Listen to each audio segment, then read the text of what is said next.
Assalamualaikum. Waalaikumsalam warahmatullah. Oke. Jadi video ini kita membahas tentang Palestina. Ya. Isu Palestina ini tidak ada habisnya sejak 1956 kalau tidak salah ya. Penyerangan pertama. Dan Sana. terjadi sampai sekarang. Iya, sampai Bahkan sekarang. saat Jadi ini lebih brutal ya. Iya, jadi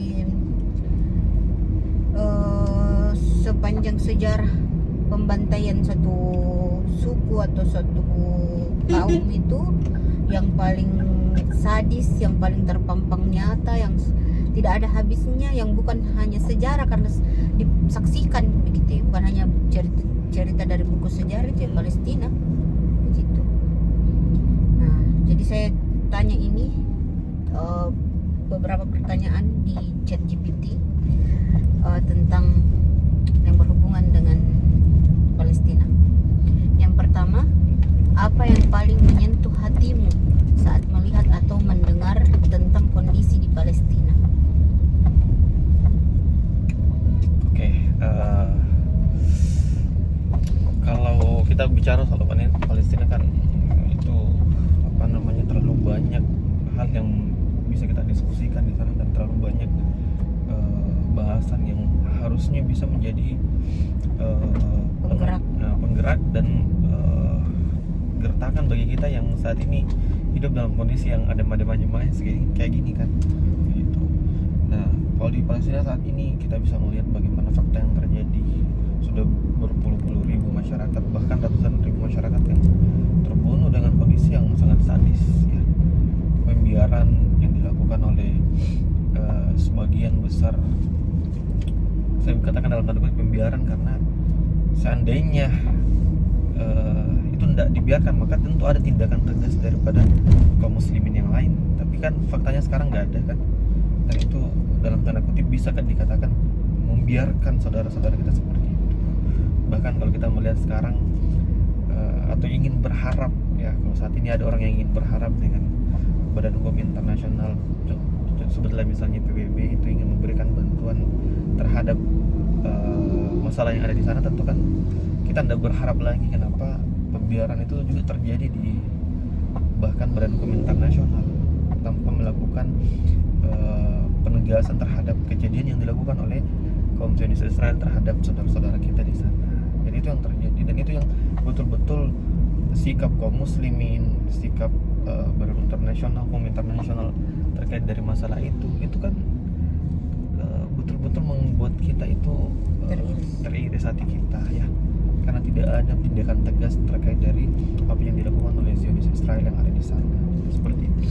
Jadi itu sih yang menurut saya betul-betul mengiris atau menyentuh hati kita seperti itu. Kalau saya mungkin sebagai perempuan yang paling jadi di Palestina itu kan bagaimana ya, satu genosida yang bukan hanya dilihat dari kayak stupa-stupa atau museum-museum atau buku-buku sejarah atau video-video lama, tapi bahkan orang live di sana pun, di Gaza saat ini kita bisa melihat satu kejahatan kemanusiaan. Dan salah satu gambaran yang tidak akan, kayaknya gambarannya itu akan menghantui saya seumur hidup sampai ku mati, itu anak-anak yang diangkat tanpa kepala, diangkat oleh orang tuanya atau siapa, orang dewasa, diangkat, divideokan, dilihat tanpa kepala gitu. Kalau cerita-cerita itu kayak apa ya, kayak hanya dari mulut ke mulut, mungkin itu tidak terlalu terngiang-ngiang ya, tapi ini ada bukti videonya sampai sekarang dan bisa kita lihat gitu. Tidak perlu kita menunggu meninggal kemudian dikumpulkan di padang mahsyar untuk diputarkan kembali kejahatan-kejahatan kemanusiaan yang terjadi di sana. Saat ini pun itu cuplikan-cuplikannya sudah tampak jelas. tidak perlu menjadi seorang muslim, tidak perlu menjadi seorang yang soleh, tidak perlu menjadi penghafal Quran, imam masjid, murad, siapa namanya itu, murotal, orang yang bisa baca Quran dengan bagus, untuk bisa menyadari bahwa Palestina itu sedang membutuhkan bukan hanya doa gitu. Ya. Karena kalau dibilang mereka membutuhkan doa, mungkin doanya mereka itu yang lebih diijabah sama Allah dibanding doa-doa kita. Siapalah kita gitu loh gitu. Jadi itu yang buat saya teriris. Pokoknya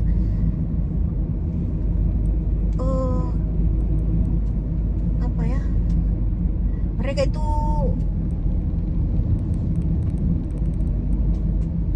betul-betul direndahkan serendah-rendahnya. Bahkan hewan pun di negeri barat itu jauh lebih dicintai daripada orang-orang Palestina saat ini. Iya betul. Jadi kalau Umi melihatnya teriris karena kondisi di sana, kalau Abi sikap kaum musliminnya ya yang aja terhadap kondisi di sana. Jadi ada dua sisi nih, Umi. Fakta yang terjadi di sana dan fakta kaum muslimin di luar dari kondisi mereka. Yang itu yang betul-betul mengakibatkan kita saat ini tuh mengelus dada betul-betul, karena pertama kita membiarkan saudara kita di sana seperti itu, dan yang kedua adalah sikap acuhnya kaum muslimin akibat gaya hidup yang mungkin saat ini membuat mereka terlena. Jadi urusan saudara-saudara mereka tidak jadi menjadi persoalan lagi bagi mereka. Paling utama penyebabnya itu adalah nation state, batasan-batasan negara. Betul. Jadi di sekitar Palestina itu kan banyak negara-negara, negeri-negeri yang isinya ya hampir 100% Islam. Kita saja yang jauh di timur jauh di Indonesia ini itu tergambarkan dengan sangat terpampang nyata. Kalau kita mau cari tahu tentang Palestina sangat tergambarkan, apalagi mereka yang tinggal mungkin beberapa langkah kalau mau pergi ke Palestina, mau melihat secara gamblang gitu ya. Tapi ya Mungkin karena batasan negara, melihat langsung kondisi yang terjadi di sana, tapi ya karena mereka menganggap bahwa itu negara Palestina, bukan yang negara penting saya. kita di Mesir ya baik-baik saja, yang penting kita di Yaman baik-baik saja, yang penting kita di Irak apa negeri-negeri di sekitarnya itu baik-baik saja. iya. Jadi kalau dibilang apa yang paling menyentuh hatimu, tidak ada yang tidak menyentuh hati ya. Tertawanya mereka di saat kondisi saat ini tuh pun menyentuh hati. Bagaimana bisa mereka masih bisa tertawa hanya gara-gara mungkin diberikan es krim, diberikan permen. Apatah lagi tangis mereka, atau darah mereka yang mengucur, atau kepala mereka yang keluar dari badan mereka. Bagaimana mungkin itu tidak menyentuh hati kita? Oke, kayaknya panjang sekali. Nomor 2. Bagaimana menurutmu dunia seharusnya merespon konflik yang terjadi di sana? Jadi siapapun kita ya muslim atau non muslim atau negeri-negeri apapun, sesungguhnya bersepakat bahwa penjajahan di atas dunia harus dihapuskan ya. Jadi bentuk apapun sebenarnya penjajahan itu, Mau agama apapun, mau agama apapun, dia dari ras atau bangsa apapun, semua itu pasti tidak setuju dengan adanya aktivitas penjajahan. Apalagi itu penjajahannya secara fisik, dan itu betul-betul terjadi di zaman modern sekarang ya. Dimana teknologi begitu canggih, semua fasilitas bisa terpenuhi dengan sangat luar biasanya, tapi itu dibiarkan. Nah, kalau kita bertanya tadi bagaimana harusnya respon negara-negara, maka ya tentu ini wabil khusus ya kepada negara-negara Islam. Pertama, kita ini saudara ya. Kalau ada saudara kita dijambak kepalanya, apa kita membiarkan kegiatan atau adegan itu terjadi atau masalah itu terjadi di depan mata kita? Ini baru dijambak loh matanya, rambutnya, apalagi ini dipenggal kepalanya, dibom sana sini, bahkan tidur malam itu sama sekali tidak nyenyak ya. Itu yang terjadi dari apakah kondisi seperti itu kita bisa membuat tidur kita juga menjadi nyenyak? Kan tidak mungkin, tidak mungkin terjadi seperti itu. Maka karena ini kondisi yang tidak mungkin harusnya terjadi dalam diri kaum muslimin, khusus kepada pemimpin negeri, ya mereka harus mengambil tindakan tegas sehingga kejadian tersebut yang tidak membuat tidurnya nyenyak harusnya ditiadakan atau dihilangkan. Dengan cara apa? Memberikan bantuan yang memang penting untuk saat ini diterima oleh saudara-saudara kita di Gaza atau di Palestina. Ya. Tentu bantuan yang dimaksud di sini adalah bantuan yang sangat bermanfaat untuk mereka di sana saat ini. Kalau kondisinya saat ini di sana mereka digenocide, mereka diperangi habis-habisan, maka yang dibutuhkan mereka apakah makanan? Kan tidak. Yang dibutuhkan mereka adalah bantuan militer, bantuan keamanan, sehingga kemudian baik warga sipil dan yang lain itu terjamin keamanannya. Soalnya genosida yang terjadi di sana kan ya betul-betul memang inilah genosida, bukan peperangan lagi. Peperangan ya, itu seandainya kalau peperangan di apple to apple dong. Iya. Ini kan tidak, bahkan warga sipil yang lebih banyak dibombardir itu adalah orang-orang yang masyarakat bukan, sipil kan, bukan yang bahkan menurut apa namanya data. Badan Hukum Internasional PBB tadi yang dikatakan itu melanggar ketentuan perang internasional kalau warga sipil itu menjadi sasaran. Nah ini warga sipilnya sudah jadi sasaran dan Lebih bahkan, banyak, jauh lebih iya, banyak. jauh lebih banyak. Pers, medis, anak-anak, Semuanya. wanita. Semuanya betul-betul dihanguskan oleh Indonesia Israel. Lanatullah alaihi. Ya, intinya ketika ketika misalnya ada orang yang dikeroyok di depan mata tak 1 lawan 10, tidak mungkin kita ujuk-ujuk di situ datang bawa Hansaplast. Harusnya kita bawa bantuan, melerai. Gitu loh. Jadi itu yang dibutuhkan. Atau misalnya datang di situ bawa es krim. Ih, tidak apa-apa kok dipukuli tapi saya kasih es krim. Tidak apa-apa kok dipukuli, yang penting saya kasih kau perban. Sangat itu berarti dia membiarkan saudaranya terus-terus dipukuli sampai mati. Kalau mati selesai tugasnya. Iya. Nah itu kesalahan berpikir kebanyakan pemimpin negeri Islam saat ini. Ini bukan bukan menganggap bahwa di luar Islam itu tidak berperan juga, tidak. Tapi yang paling berperan saat ini adalah yang paling diperintahkan untuk yang bergerak. paling diperintahkan untuk bergerak adalah para pemimpin negeri Islam, ya. Dan itu yang harusnya diserukan saat ini, membalik di negeri-negeri yang adem-adem ayam saja. Saat ini harusnya fokus terbesar pembahasan kita di dunia ini adalah penyelesaian masalah di Palestina. Itu kenapa kata Rasulullah SAW, kalau kita mendapatkan kemaksiatan di depan mata kita, maka kita harus cegah, ya. Kemaksiatan apapun itu, ya. Apakah kemaksiatan itu dia berbohong kah, dia membuang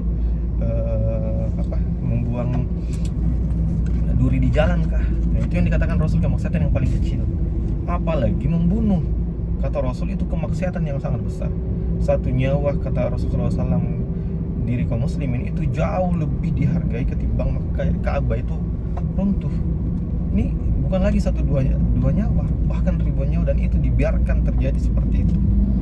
Nah, bayangkan bagaimana pertanggungjawaban para pemimpin negeri-negeri Islam nanti. Harusnya itu yang selalu diserukan oleh para mubalik, para dai, sehingga fokus para dai itu melakukan muhasabah kepada para pemimpin, ya. Pemimpin untuk apa? Untuk tergerak hatinya, sehingga tergerak hatinya mengambil satu tindakan tegas terkait dari penyelamatan saudara-saudara kita di sana. Karena kalau kita sebagai masyarakat umum, siapa yang mau dengar? Tidak ada kuasa kita. Kata Rasul, kalau kita tidak bisa mengubahnya dengan tangan atau kekuasaan, maka dengan lisan. Nah, kita mempunyai dengan lisan untuk menyeru mereka, untuk memuhasabah mereka, sehingga mengambil keputusan yang memang mereka bisa mengambil keputusan itu. Seperti itu. Jadi kita memuhasabah pemimpin itu bukan berarti kita melawan mereka. Ya, bahkan kita ingin mereka nanti itu bisa selamat di akhirat ketika Allah bertanya. Ketika Allah bertanya, apa yang kau lakukan ketika kau jadi presiden dan melihat kondisi yang terjadi saat saudaramu kaum muslimin di Gaza dibombardir. apa yang kamu lakukan sebagai Perdana Menteri, Dan sebagai seterusnya. Menteri Luar Negeri, sebagai Menteri Agama, ketika anak-anak di Gaza, ibu hamil di Gaza itu diperangi, dibom, bukan Iya. diperangi itu kan kalau dia melawan, ini dibom, dibunuh. Itu kita muhasabah pemimpin itu bukan berarti mengkerdilkan mereka, menjatuhkan mereka, bukan.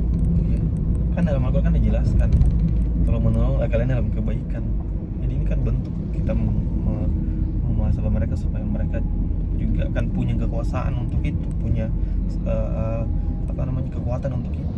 Malah jauh lebih sayang kita kepada pemimpin, jauh lebih tinggi cintanya itu masyarakat yang mau memuhasabah pemimpin dibanding orang-orang di sekitar pemimpin yang membiarkan pemimpin itu terus melakukan suatu kesalahan. Iya betul.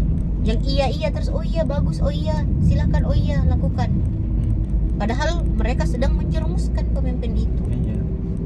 Seperti itu. Keledai yang jatuh saja di jalanan yang bocor itu akan meminta pertanggungjawaban nanti kepada pemimpin yang tidak memperbaiki jalanan itu. Ya, Seperti itu. Ini tanggung jawab besar bagi para pemimpin Islam. Jadi ketika ada orang yang di komen-komen kayak di TikTok, di Instagram, ketika ada orang yang menyuarakan ini dan ada yang di bawah komentar itu berkata, iya memang gampang jadi kamu baca doang, komen pemimpin doang. Ya memang tugas masyarakat ya komen, karena masyarakat tidak punya kuasa. Ya dia itu tugasnya untuk memuhasabah, komen gitu loh. Iya betul. Kalau diam ya apa gunamu? Apa bedamu dengan binatang? Yang ketika dikasih makan, tidak dikasih makan, cari makan sendiri. Apa bedanya? Gitu. Ya. Apa arti keadilan bagimu dalam konteks perjuangan rakyat Palestina? Aduh, pertanyaan. Apa arti keadilan? Aduh. Kayaknya orang yang tidak punya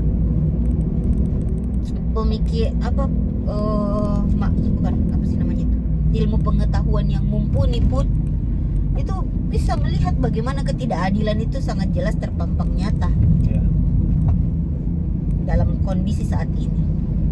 Ketika Israel itu mengungkapkan satu isu-isu yang belum jelas kebenarannya, seperti misalnya yang mereka ungkapkan kan selalu Hamas ada memasukkan bayi orang Israel ke dalam oven, ada membantai orang Israel dan seterusnya dan itu belum ada buktinya. Itu sudah masyarakat internasional itu sudah bergerak membantu Israel, mengirimkan bantuan kepada Israel untuk menyerang Palestina. Di sisi lain, tanpa perlu berkoar-koar, Palestina itu sudah kita lihat bagaimana anak-anak dibantai di sana tanpa perlu kami sedang dibantai, kami sedang seperti ini kan, kami sedang dizolimi gitu loh. Tapi ya sikap yang lain itu terjadi begitu ya. Bukan malah dibantu, malah bahkan di media sosial ketika kita bicara tentang Palestina, ya itu akan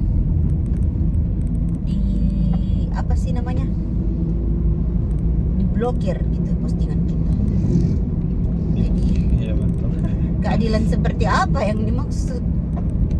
Katanya masyarakat barat itu, orang barat itu yang paling menjunjung tinggi kebebasan, tapi mereka itu double standar gitu ya.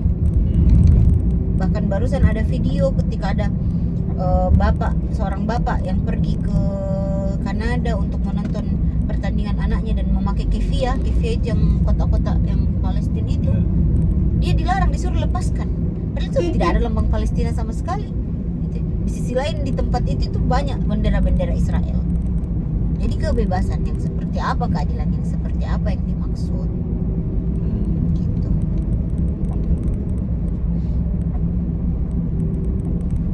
Kalau memang mau adil, ya sama sama kalau misalnya Palestina diserang ya bantu juga.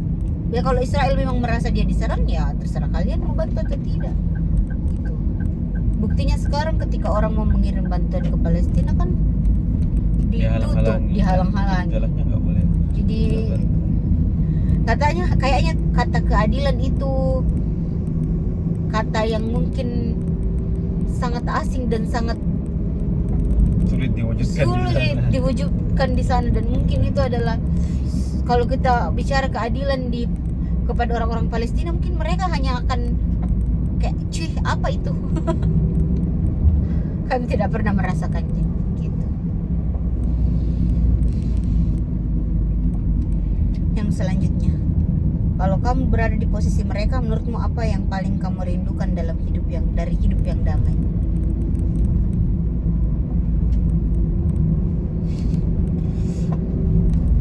Kalau kita berada di posisi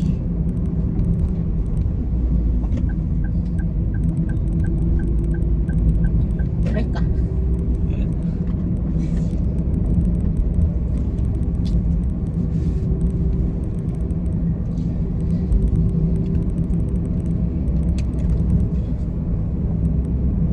pertanyaan dulu, sanggup nggak kita berada di posisi mereka? Kan sangat sulit mungkin ya. Tapi kalau seandainya kita menerka-nerka apa yang betul-betul mereka inginkan ya tentu kebebasan hidup yang damai. ya kebebasan ya, atau apa namanya, mereka hidup Tidak. dalam kondisi yang Tidur nyenyak. ya, ketika mereka keluar rumah itu mereka tidak lagi khawatir ya. Tidak mendengar suara bom, tidak. Bebas sih, bagaimana kebebasan. Jadi ya, kalau misalnya kita berada di posisi mereka, kayaknya kita tidak akan bilang berikan aku saya inginkan makan ini makan itu. Yang diinginkan itu adalah bisa mencari makan sendiri dengan enak begitu ya. Bukan berharap kirimkan saya bantuan obat ini atau obat itu. Yang diinginkan itu hidup sehat tanpa perlu obat. Mereka bukan mau mengemis, mereka bukan mau dibiayai terus menerus sepanjang hidupnya. Pasti mereka juga mau berjuang sendiri. Tapi bagaimana mau berjuang kalau keluar rumah saja tidak bisa? Di dalam rumah mereka was-was dibom, di luar rumah mereka was-was ditembak.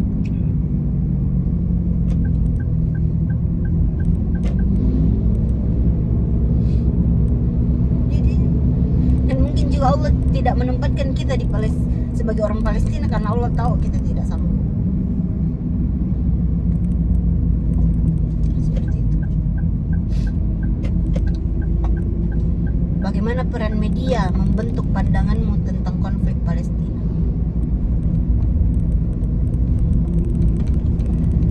Sebenarnya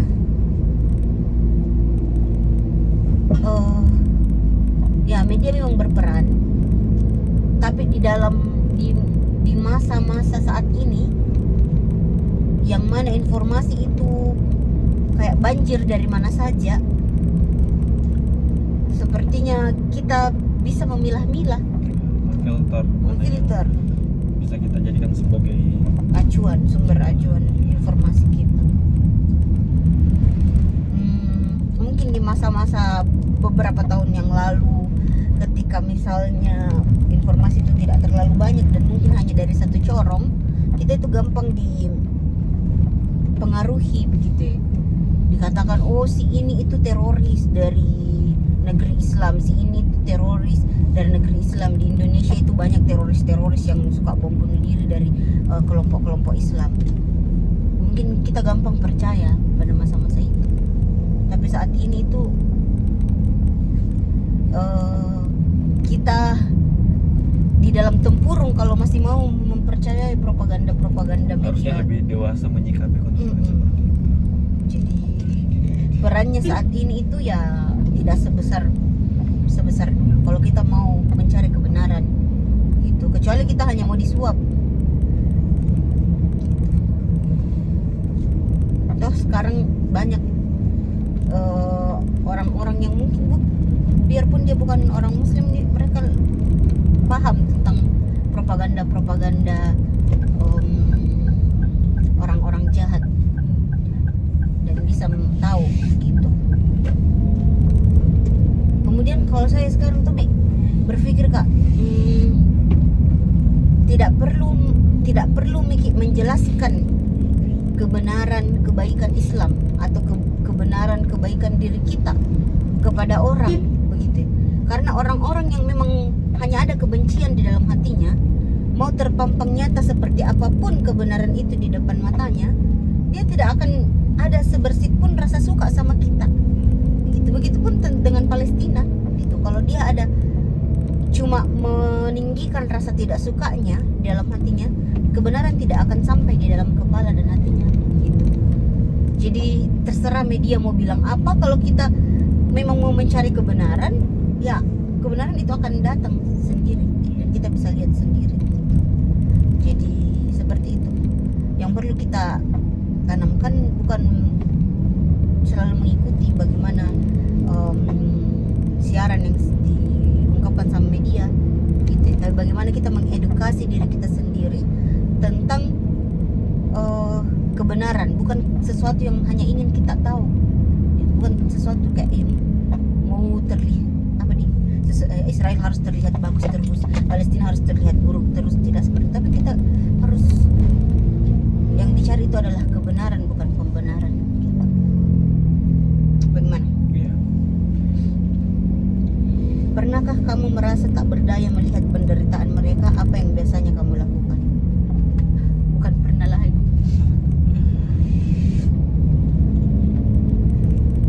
Bahkan tidak pernah kita merasa berdaya saat ini. Bagaimana? Ya, dengan kondisi sekarang betul-betul penuh dengan penderitaan. Kita itu kayak apa ya? Kayak misalnya ada ada misalnya keluarga atau orang disayang lagi digebukin di depan mata tak, diikat tangan tak diikat kaki tak, toh yang dibuka hanya mulut tak, begitu. Mau bicara pun tidak bisa itu orang hentikan. Terus ada orang di sampingnya yang punya pistol, duduk saja melihat gitu. Yang bisa kita lakukan hanya teriak kepada orang yang punya pistol itu, tolong kasihan itu keluarga, tolong kasihan. Itu yang bisa dilakukan, kayak putus asa ki, hopeless, kita tidak bisa ki kalau tidak bicara ki juga begitu. Itu yang bisa ku gambarkan, dan itu yang dirasa sampai saat ini. Sampai ada nanti orang yang betul-betul datang pakai pistol, bebaskan tangan tak, dan bersama-sama kita berjuang pergi melawan itu. Kayaknya begitu yang kita rasakan saat ini. Sampai saat ini hanya mulut ini yang bisa kita andalkan.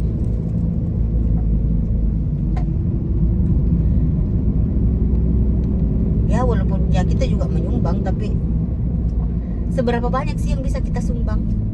Dan apakah sumbangan itu sampai kepada mereka? Semoga juga sampai, tapi that's not the solution, the real solution. Bukan. Hanya parsial. Menurutmu apakah diam bisa dianggap sebagai bagian dari ketidakadilan? Iya. Bagaimana? Diam. Iya. Kalau kita membiarkan tuh tidak adil. Kayak tadi sudah digambarkan. Sikap diam itu bukan sikap bagi saya sih, bukan Iya. sikap. Diam itu pun adalah sikap. Iya. Diam itu pun adalah sikap gitu. Ketika diam bukan berarti netral.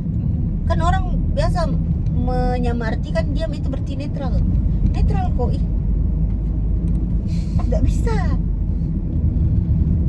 Dia kayak tidak apple to apple, kecuali sesuatu apple to apple.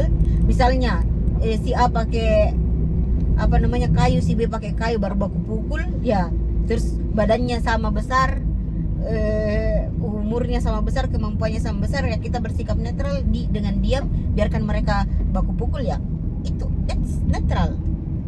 Tapi kalau misalnya kita lihat si A pakai kayu, orang dewasa laki-laki, kemudian dia lagi memukuli anak-anak balita 3 tahun. Masa diam itu adalah netral? Pakai logika. Tidak perlu pakai ilmu sejarah, ilmu pengetahuan, sains dan teknologi. Pakai hati nurani dan pakai logika saja itu bisa tergambarkan. Jadi untuk kondisi kayak gini, diam itu bukan sikap netral sikap kan? netral. Iya betul.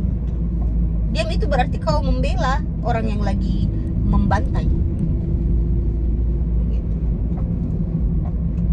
Bagaimana cara terbaik untuk menunjukkan solidaritas dari jauh menurut? Ya itu sama kayak tadi, seperti yang kugambarkan, kita seolah-olah ditawan tapi mulut kita belum ditutup ya. Ya itu apa yang bisa dilakukan? Ya tutup mulut. Kalau misalnya masih bisa coba-coba lepas, lempar batu kepada orang ini, ya lakukan apa yang bisa dilakukan. Gitu. Yang hanya bisa sebenarnya menjadi solusi itu tadi, orang yang pakai pistol yang lagi duduk-duduk nonton, yang sesekali melemparkan betadin ke orang yang dipukul, sesekali melemparkan roti gitu. Ya.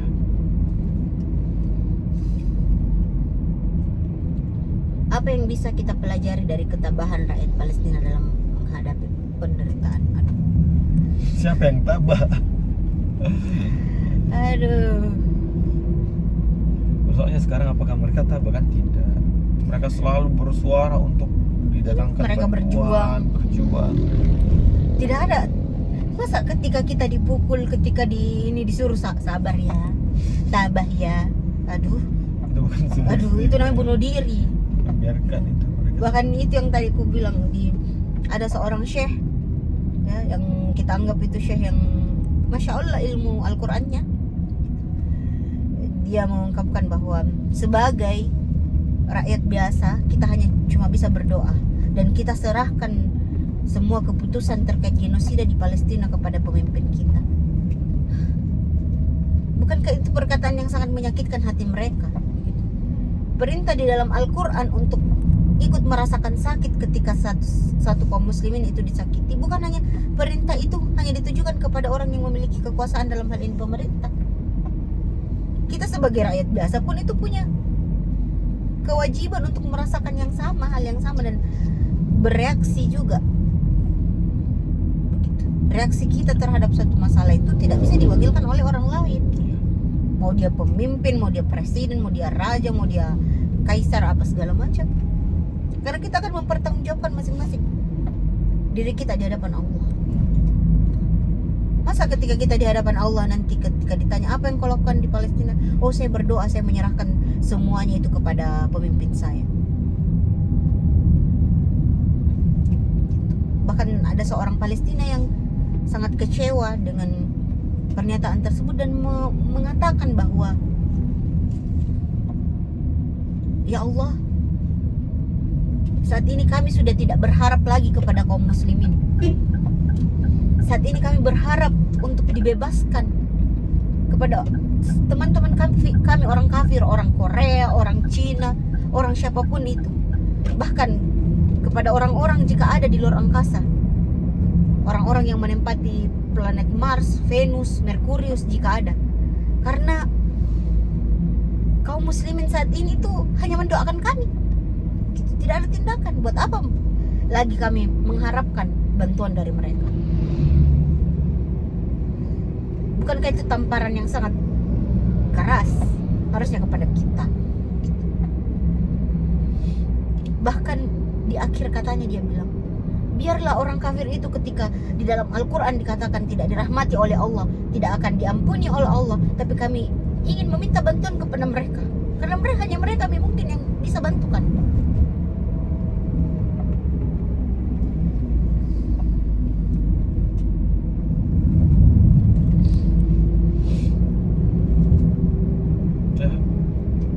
Sekarang kayak gitu lah, kebanyakan kaum muslimin ya, terlalu miris kalau kita melihat fakta yang terjadi sih.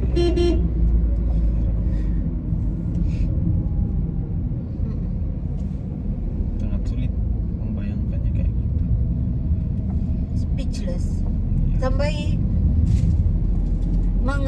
mata pun itu kayak malu gitu loh. Bersuara pun itu kayak jadi malu hanya ini yang bisa kami lakukan ya Allah gitu. Buat apa mengeluarkan air mata? Mereka saja mungkin habis air matanya begitu ya. Bagaimana juga mau mengeluarkan air mata, mau mengeluarkan keringat ketika mereka minum sumber air minum yang satu-satunya sumber air minum di sana saya sudah dibombardir.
Kalau kamu bisa menyampaikan satu pesan untuk anak-anak Palestina,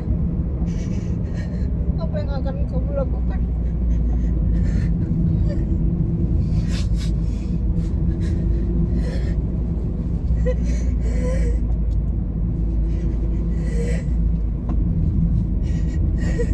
Sebenarnya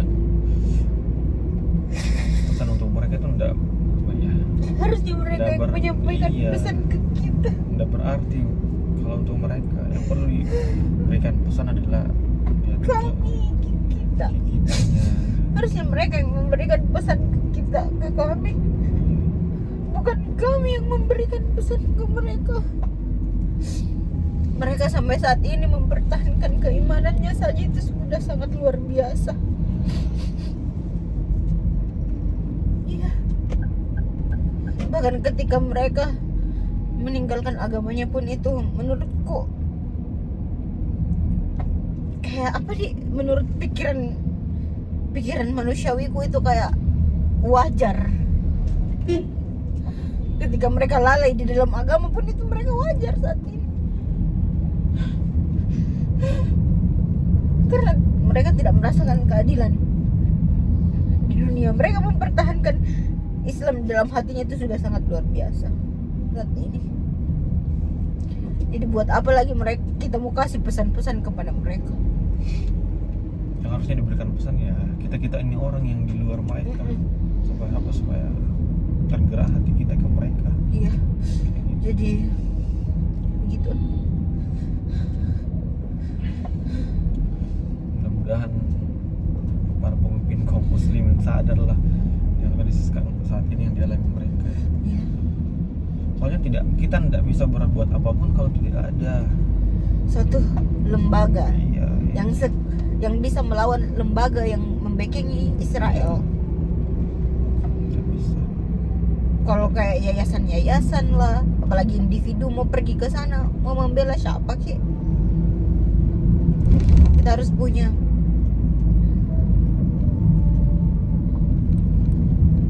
negara, daulah yang memiliki militer yang bisa melawan militernya Ya, Israel. tentu salah satu tugasnya adalah untuk melindungi umat muslim. Saudara muslim ini juga dicontohkan oleh Rasul dan generasi-generasi terbaik sepeninggal Rasulullah SAW. Bagaimana mereka Rasulullah melindungi satu muslimah yang dilecehkan oleh Yahudi Bani Kainuka. Ya, Bani Kainuka ini melecehkan satu saja. Mereka menzalimi muslimah ini sampai tersikap auratnya. Kemudian Rasulullah SAW mendapati kabar itu dan memberikan hukuman yang sangat luar biasa besarnya kepada mereka. Di antara sirah dijelaskan itu 100 orang di antara mereka dipenggal langsung kepalanya sama Rasul, dan yang lainnya diusir ke benteng terakhir mereka di Khaybar. Jadi itu yang terjadi. Jadi sikap pemimpin itu seperti itu. Ketika ada saudara atau masyarakatnya yang kemudian mendapati kezaliman yang tidak masuk akal, ya, apalagi masyarakat ini sudah berusaha untuk menjaga akidahnya, ya, harusnya lebih tegas lagi dong untuk kemudian menjaga mereka atau melindungi mereka. Nah itu yang saat ini kita tidak lihat. Padahal kalau dibayangkan, kalau difikirkan sekarang masyarakat muslim berapa banyak sih? Hampir 2 miliar ya, di dunia 2 miliar. Nah itu semua tidak berkutik hanya karena kepada segelintir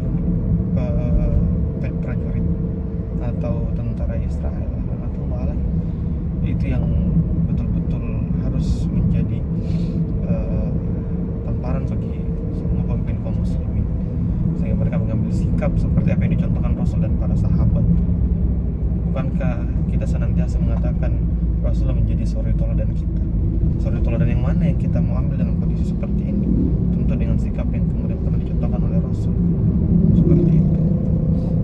Jadi itu kita harapkan yang mudah-mudahan kedepannya betul-betul ada sikap ya, atau betul-betul ada sosok yang kemudian bisa menjadi penggerak untuk semua kaum muslimin, ya, semua kaum muslimin, dan mudah-mudahan dalam waktu yang dekat ini Allah Subhanahu Wa Taala menghadirkan sosok tersebut, ya, karena kalau kita tidak berjuang untuk itu, ya, tidak ada sosok tersebut, maka sampai kapanpun tidak akan selesai persoalan di sana.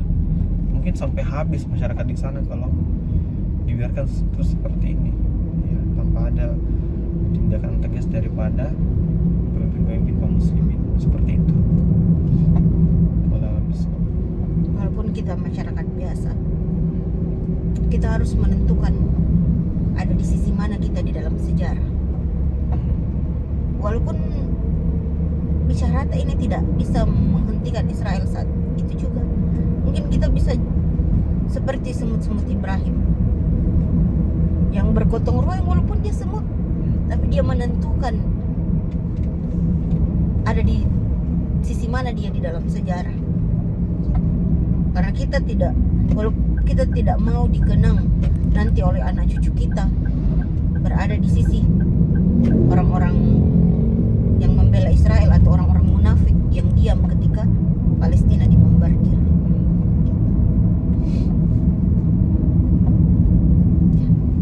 Mungkin kita, walaupun kecil andil kita ya, semoga kita menjadi salah satu bagian dari semut